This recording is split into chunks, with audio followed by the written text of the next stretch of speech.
Once upon a time, two little girls were left alone in a dark forest in the middle of the night. Their father had gone. A lion was circling in the shadows, and the only thing standing between them and danger was each other. This is their story, and I promise you, by the end of it, you will never underestimate the bond between sisters again. In a small cottage on the edge of the English countryside, there lived a man, his wife, and their two daughters. The elder was called Clara, and the younger was called Little Rose. They were a happy family, warm and close, the kind of family where the kitchen always smelled of something good, and nobody ever went to bed feeling unloved. Then one winter, the mother became ill, and despite everything the family hoped and prayed for, she did not recover. The father and his two daughters grieved deeply. The cottage that had once been full of laughter fell quiet. The table that had once been crowded and noisy felt far too large for just the three of them. After some months had passed, the father sat alone by the fire one evening and thought to himself, "I cannot manage alone. I cannot cook and clean and fetch water and work the fields and raise two daughters all at once. My girls need a mother, and I need a wife." And so he began to look. It did not take long before he found her. Her name was Margaret. She was striking and confident, and the moment he laid eyes on her, something in him stirred that he had not felt in a very long time. He went to her and said, "Please marry me. Be my wife. Be a mother to my daughters." Margaret looked at him for a long moment, then she frowned. "I will be your wife," she said coolly, "but I will not look after your children. Send them away. Do that, and I will marry you." The father's heart dropped. He looked at her standing there, so beautiful, so certain, and a terrible weakness came over him. "I cannot live without this woman," he told himself. "But perhaps if I'd hide the girls for now, she will soften with time. Perhaps she will come to love them when she gets to know them." And so he made a decision he would come to regret for the rest of his life. He went home to Clara and Little Rose, knelt down before them, and said quietly, "Tomorrow I am getting married again, but my new wife does not want children in the house. I need you to hide in the old grain store at the back of the garden. Do not worry, she will bring you food every day. Just stay hidden and be patient." The girls looked at each other, frightened and confused, but they trusted their father, and so they went. The next morning, Margaret arrived at the cottage as the new wife. The father took her aside and said with great seriousness, "You must know that my father passed away many years ago, but his spirit and the spirits of my grandfather and all my ancestors, they live in the old grain store at the back of the garden. They are always hungry. Please, I beg you, bring them food 3 times a day, breakfast in the morning, lunch at midday, and supper in the evening." Margaret raised an eyebrow, but she agreed. And so every day, without question, she carried food to the grain store and left it inside the door. Clara and Rose ate every meal quietly in the shadows, grateful and careful not to make a sound. This went on for several weeks. Then one afternoon, Margaret went to the hairdresser in the village. She was in a hurry as she sat down in the chair. "Please be quick," she said. "It is nearly midday, and I must get back to put food in the grain store for my husband's ancestors." The hairdresser paused. Then she burst out laughing. "His ancestors?" she said. "My dear, his ancestors do not live in that grain store. His daughters do. You have been feeding his children this whole time." Margaret's face went still. Then it went red. Then it went dark with fury. "He tricked me," she hissed. "Those wretched girls. I said I did not want them, and he went behind my back." She did not even wait for her hair to be finished. She marched straight home, went to the fire, picked up a pot of boiling water, and hurled it through the door of the grain store. "Get out!" she screamed. "I will not feed you. I do not want you here. Get out!" Clara grabbed Rose and pulled her back just in time. The boiling water missed them completely and splashed instead on a pile of dried chickpeas in the corner. Rose began to cry. "Our stepmother hates us," she whispered, "and I am so hungry." Clara put her arm around her little sister. "Do not cry," she said. "Look, the water landed on the chickpeas. They are soft now. We can eat them." And so that afternoon, the two sisters sat together in the shadows of the grain store and ate softened chickpeas for their lunch. It was not much, but they had each other, and that counted for something. That evening, the father came home to find Margaret waiting at the door, arms folded, eyes blazing. "You tricked me," she said. "I know the truth. I have been feeding your daughters this whole time, and I will not do it for another single day. Now you must choose, me or them. You cannot have both."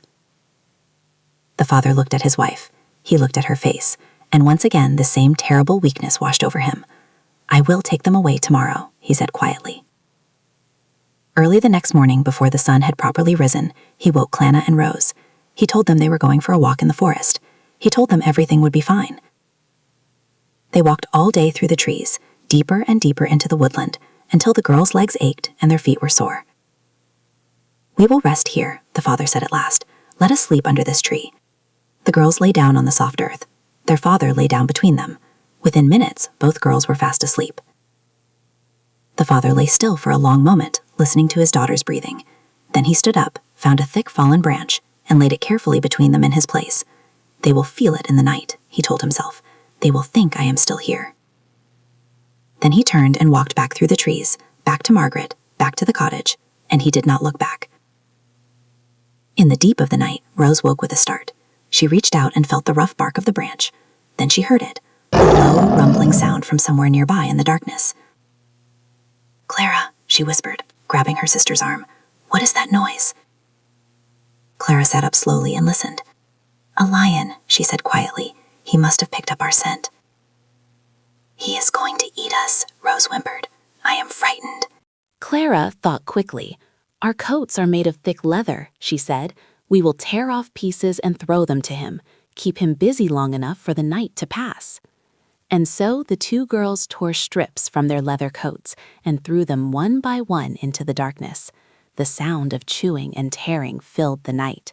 Then, slowly, it faded. The lion moved away, and at last silence returned to the forest. When morning came and pale gray light filtered through the trees, Rose looked around and felt the full weight of what had happened. "Father is gone," she said softly. "He is not coming back." Clara climbed up into the branches of the nearest tall tree and looked out across the forest. After a moment, she called down, "I can see a house, a big farmhouse with cows and sheep in the field outside. Come on, let us go and see if anyone there will help us."